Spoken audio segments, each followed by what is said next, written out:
Or you can go after author's purpose. Author's purpose is when you ask a student not only questions like feeling words like why is this character, why do you think the character's feeling this way, what's the purpose of writing this, why the author write this.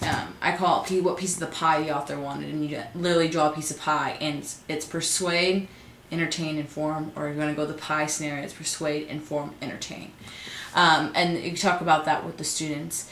Now, according to each grade level, when it comes to reading conferences and helping them learn to read, I would almost start off with learning and having them break down the words, and chunking it is what we call it, where you take the phonemic sound of each word and you put them together.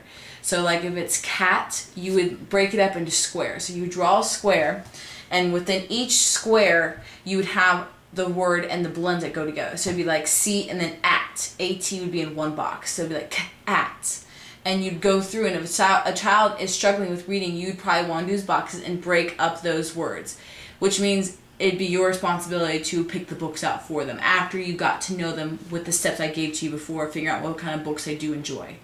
Then you can go through and find those difficult words that you know that they probably miss, because most likely you're going to find a pattern when you are reading with them of what words they miss. A lot of times with students that are beginning to read, you'll have problems with finding long vowel sounds is a major issue. A lot of students, you'll hear them say the words like C, S-E-E-E, they'll say. They may think it's a short, like an A, like a short E sound, and not the E-E sound, because you have to teach them that when you have two vowels, the first one does the walking, the first one does the talking, and the second one does the walking. Meaning, whatever the second vowel sound is, that's what makes the first vowel in front of it talk, meaning it says its name. So A, I say A.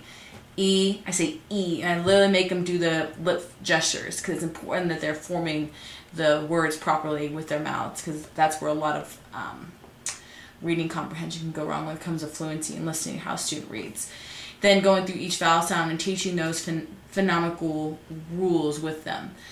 Other than that, the other thing you can do is, if the student you can see is being able to read, because a lot of students can just read the words, but it's comprehension that you may have to work with them. Finding what the main idea was of that page alone, figuring out what was the very first, second, third event, and these are all things that you can do regarding comprehension. And you can find a lot of those things within the teacher helping you, or you can create them on your own. An easy one to do is with directions, and have them do a baking, and you can do a first, second, third when it comes to baking a pie of that sort, and figuring out sequencing that way. Main idea, doing a graphic organizer. It's always a good idea with main idea. Inferencing, a big inferencing web where you make connections, and since the students are not only taking what they know in their past, but it's not just an educational guess, it's things within the story, clues within the story, along with something you can take from your personal life. So when you're reading daily, to sum it up, the first thing you're going to want to do is get to know the child's reading. You're going to want to figure out the books they like, and you're going to write down observations of things that you hear the student may be stumbling over, because you're going to find a pattern. You'll have to write those words down. Every word they miss when you're first beginning a conference with a child, is important that you write those words down, so then you can see the patterns that child might be possibly missing. The next thing you're going to want to do is have one focus. Don't ever go two, because it's too confusing for the child. Either work with phonics with the child, where you're teaching them rules, what the words are missing in a book that you choose, and where you break it out and you chunk it into those squares. Or 3, you can go through and just chunk it with them and sounding out, depending on their reading level. There's a variety of things. I can provide Jessica with some names of some books and materials that you can access easily at a school or a library that give you those ideas.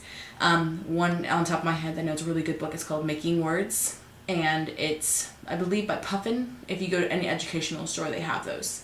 And they have them pre-made with words with certain vowel patterns that you can hear the child's missing.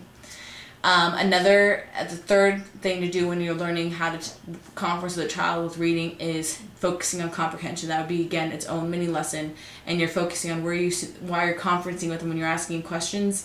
If you see they can't figure out who the characters are, who the main characters are in those settings, you focus on one lesson when it comes to comprehension. And that's how you can help a child when it comes to reading.